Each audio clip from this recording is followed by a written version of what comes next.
Ladies and gentlemen, picture a wheel slowly turning so slowly that most people don't notice either the motion or the tension building beneath it. Over decades, that wheel picks up speed, imbalances accumulate, debt piles up, money is created out of thin air, confidence builds, people celebrate the gains until one day the wheel stops suddenly and everything shifts. I've spent my life studying cycles, economic cycles, debt cycles, monetary cycles, and the cycles of nations. History tells us one thing: systems that ignore reality eventually pay a price, and when that price comes due, it is often paid by those who believe nothing could go wrong. Today, I'm here to tell you this: if you own silver, you may have a few days left before what's coming makes the difference between preservation and destruction of wealth. We live at the end of a long economic and monetary cycle. Most people don't see it because it doesn't arrive like a sudden earthquake. It builds quietly over decades, layer by layer, until the system reaches a point where even small shocks can trigger big consequences. What looks stable on the surface is often deeply fragile underneath. That's the nature of long-term cycles. They move slowly, invisibly, and then all at once. To understand where we are, you have to zoom out, look at history, not years, but centuries. Every major economic empire, every currency, every financial system goes through predictable stages.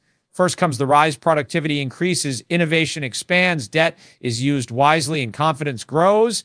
Then comes the top, wealth builds rapidly, debt grows faster than income, and governments start relying on borrowing instead of real productivity. Finally comes the decline, money printing becomes a habit, inflation creeps in, internal conflict rises, and trust in the currency erodes. We've seen this with the Dutch guilder, the British pound, and countless other empires before them.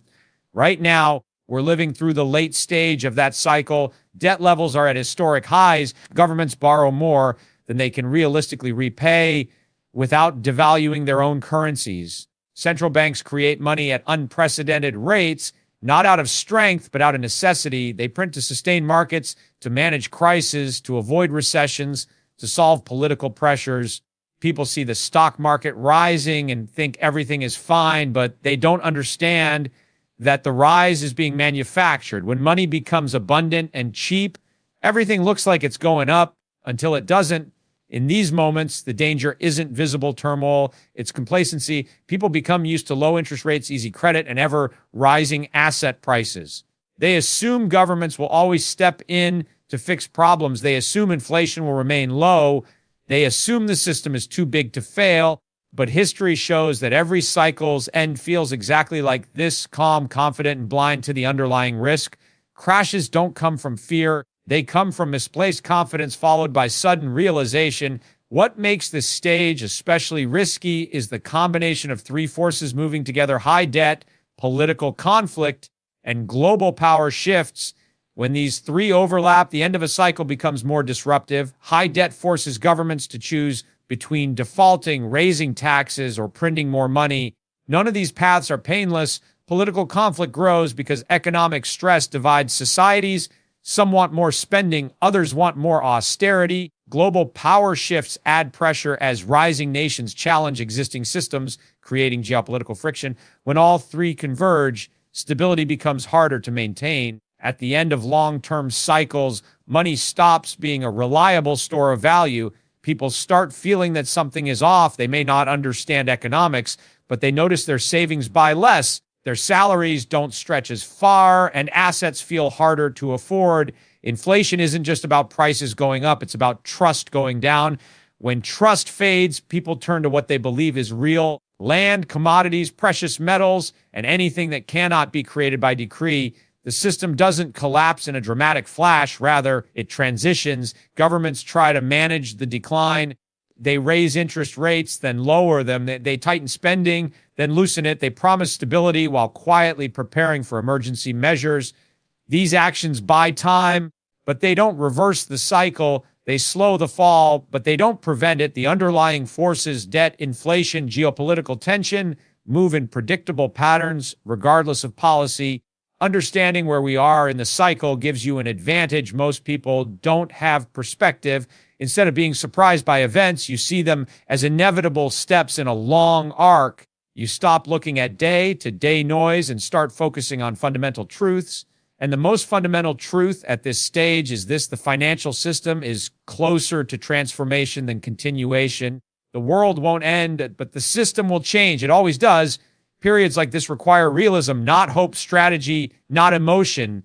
The worst thing you can do is cling to old assumptions. The best thing you can do is prepare, not by predicting exact dates or outcomes, but by understanding the nature of the cycle. At the end of long-term cycles, wealth shifts from paper promises to real value. The people who navigate this stage successfully are those who accept reality early, diversify wisely, and stay open-minded to change. The signs are all around us: rising debt, rising conflict, rising inflation, and rising global instability. None of this is random. It's the natural final phase of a long process.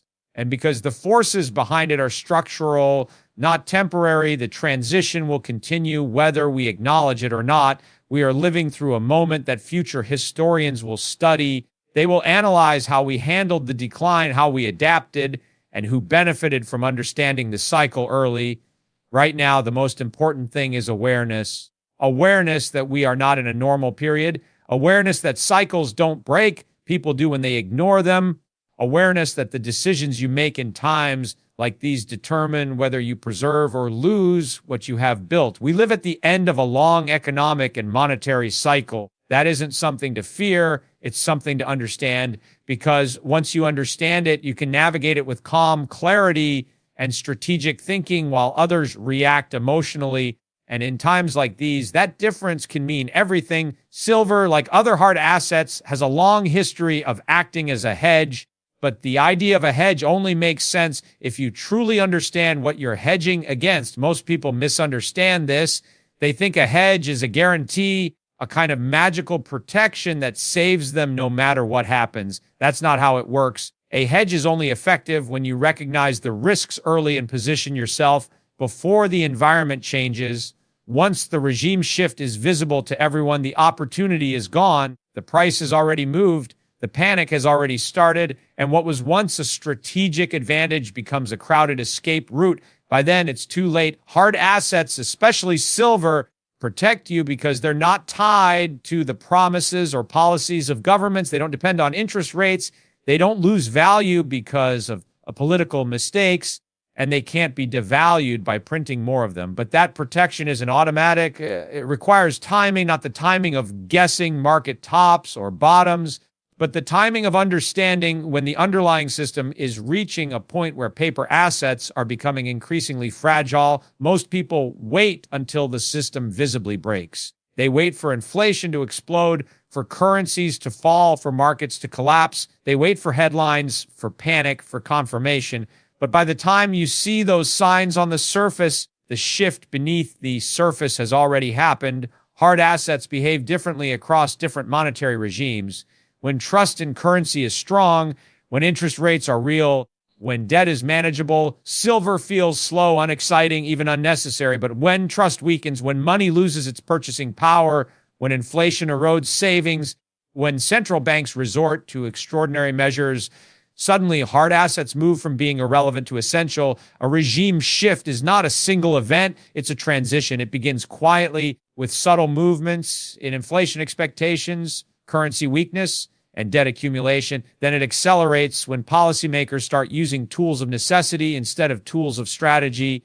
Eventually, the shift becomes obvious. People lose faith in the old system, and they look for something real, something outside the reach of political decisions. Silver becomes valuable in those moments, not because something magical happened, but because the environment changed, and anything real, anything that can't be created at will, gains importance. But here is the critical part. The hedge only protects you if you established it before trust collapses, not after. Once people rush towards silver, the price simply reflects their fear. You don't want to act in fear. You want to act in understanding. The worst decisions are made emotionally. The best decisions are made when the picture is clear long before the crowd recognizes it. Think of it like insurance. You don't buy fire insurance when your house is already burning. By then, it's not insurance, it's a regret. You buy insurance when everything looks normal, when the risk feels distant, when others think you're being overly cautious. That's exactly when a hedge is most valuable, and silver is a form of insurance against a specific kind of environment, one where money loses reliability. The biggest risk people face isn't economic decline. It's ignoring economic reality. It's assuming that the system will continue as it always has. It's believing that central banks can solve every problem, that governments can manage unlimited debt, that printing money has no long-term cost. That assumption blinds people to danger. At the end of a long-term cycle, those assumptions become the very thing that destroys wealth. Silver doesn't care about assumptions. It simply responds to the environment. And when the environment moves from stability to instability, silver reflects that shift. Another mistake people make is treating silver as a speculative bet. A hedge is not speculation. It's not something you sell just because the price didn't move fast enough. It's not something you buy expecting a quick gain. A hedge is something you hold because you understand the risks you cannot see yet, but know are coming. You prepare because preparation gives you freedom, freedom from panic, freedom from being trapped, freedom from being forced to react at the worst possible moment. When an economic regime shifts, wealth moves from those holding paper promises to those holding real value. That pattern has repeated across every major cycle in history, whether it was the fall of past empires, currency devaluations, inflationary spirals, or debt crises. The people who preserved their wealth were not the ones who trusted paper. They were the ones who trusted reality. Silver is part of that reality. It exists outside the financial system. It does not depend on trust.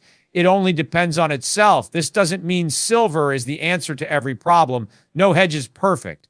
But in a world where currencies are being stretched, where debt is expanding faster than income, where inflation is not a temporary spike, but a structural outcome, having a portion of your wealth in something real is not just sensible, it's necessary. The key is not how much you hold, but when and why you hold it.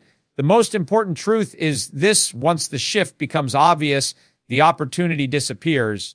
You don't prepare for storms when the clouds are already overhead.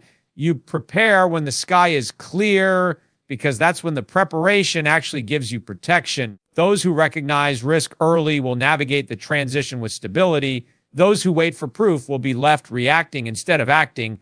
A hedge is not a guess, it's a principle.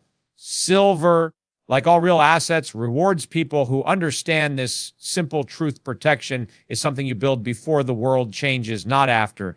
Now is the time for clarity, realism, and radical open-mindedness, not optimism, not denial, not the comforting narratives people cling to when the world becomes uncertain. Moments like this don't reward wishful thinking. They reward those who are willing to see reality as it is, even when it's uncomfortable. Throughout history, the people who navigate major transitions successfully aren't the ones who predict the future perfectly. They're the ones who are honest about where they stand, what the risks are, and how quickly circumstances can change. Clarity begins with accepting that we are not in a normal environment. The systems we depend on, economic, political, social, are under stress. Debt levels are unsustainable. Inflation pressures are structural. Institutions are struggling to maintain trust. These are not signs of a stable cycle. They are signs of a cycle entering a transitional phase. Denial is dangerous in moments like this because it blinds you to the consequences. When people deny reality, they tend to react too late. They assume that the past will repeat, that problems will fix themselves, that the system will stay intact, because it always has. But cycles exist precisely because nothing stays the same. What worked in the last decade will not necessarily work in the next. Realism means looking at facts, not narratives. It means acknowledging that the world is shaped by forces larger than individual opinions. Forces like debt accumulation, inflation, rising inequality, geopolitical rivalry, and weakening currencies. These forces follow patterns. You cannot ignore them just because they don't fit your hopes. Realism doesn't mean being negative. It means being accurate. It means accepting that risks exist even when they're not visible on the surface. It means understanding that markets can stay calm while pressure builds underneath, and that calm is often the precursor to major shifts. Open-mindedness is just as important. When a system transitions, old assumptions become liabilities. People who cling to traditional thinking get blindsided. They rely on outdated models, old rules, and habits that no longer apply. They assume central banks can always save markets, that debt can grow forever, that inflation will always be temporary, that geopolitical conflicts won't escalate. But the truth is that every major shift in history forced people to rethink the rules. Those who refused to adapt fell behind. Those who questioned their own assumptions early were prepared. Radical open-mindedness requires humility. It asks you to recognize that you don't know everything, that your past experiences may not guide you correctly now. It forces you to ask better questions. What am I missing? What if the things I believe most strongly are wrong? What if the environment is changing faster than I realize? This mindset is uncomfortable because it challenges ego, but it's necessary because transitions reveal the limits of old thinking. You can't navigate a new landscape with outdated maps. Optimism and denial are the biggest threats in this kind of environment. Optimism tells people that things will work out simply because they have in the past. It encourages complacency. It tells them not to worry, not to prepare, not to think deeply about risk. But optimism without understanding is naba. It leads people to take on more debt, assume more risk, and hold on to fragile structures long after they have begun to crack. Denial is even more destructive. Denial pretends problems don't exist. It tells people that inflation isn't real, that currency devaluation is temporary, that political conflict is just noise, that debt doesn't matter. Denial is seductive because it offers emotional comfort, but comfort is poisonous when the facts point in the opposite direction. Denial delays action. Denial ensures that when reality finally breaks through, it breaks through violently. The time we are living in demands something different. It demands awareness. It demands preparation. It demands the ability to adjust your thinking when new information appears. Clarity, realism, and open-mindedness give you the tools to navigate uncertainty with strength. They allow you to see risks while others are still distracted. They help you recognize opportunities that aren't obvious yet. They prevent you from being trapped by old beliefs or blinded by emotional reactions.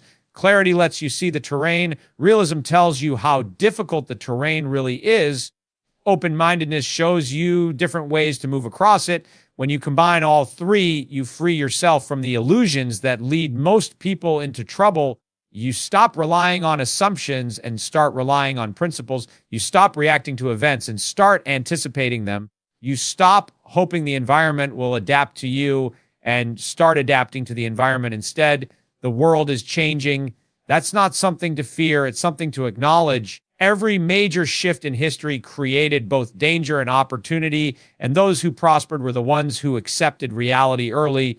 They didn't panic. They didn't cling to optimism or denial. They observed clearly, thought deeply, acted deliberately, and adjusted quickly when necessary. That's what this moment requires. The future will not be defined by those who are the smartest or the most confident. It will be defined by those who are the most adaptable. Those who can stay calm, see clearly, question their assumptions, and pivot when the environment demands it. In times like these, those qualities matter far more than hope.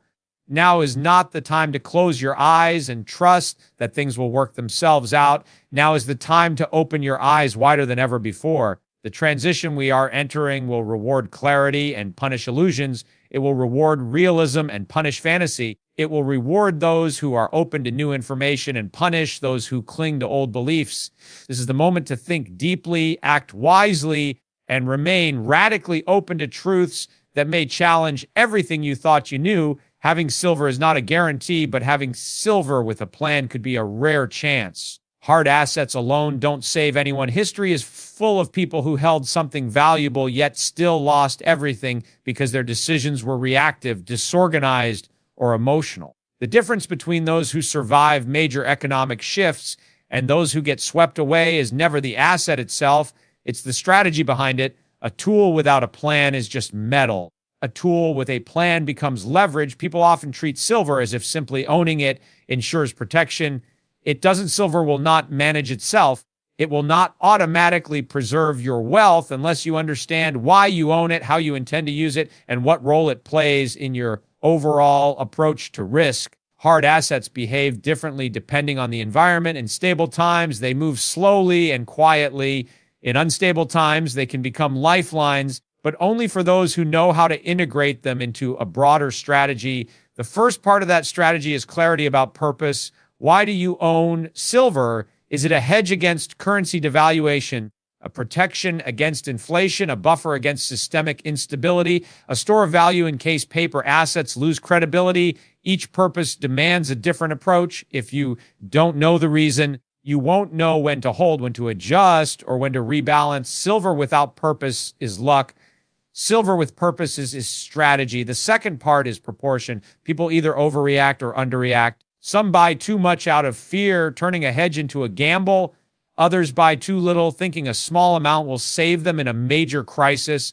Both approaches are flawed. A hedge works when it's sized thoughtfully, large enough to matter, small enough not to destabilize the rest of your holdings. A hedge is meant to protect your broader portfolio, not replace it.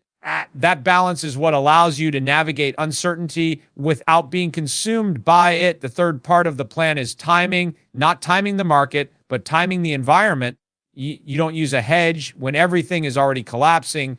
By then, the price of protection has already risen dramatically. You use a hedge before the environment changes, when the cost of protection is low and the value of preparation is high. That window is narrow. Most people ignore it because the world looks calm on the surface. They wait for confirmation, for headlines, for panic. But by the time panic arrives, opportunity disappears. Acting early isn't about prediction. It's about understanding cycles and recognizing stress signals long before they become obvious. Another critical part of having a plan is liquidity. Silver is valuable, but illiquid silver during a crisis can trap you. If all your holdings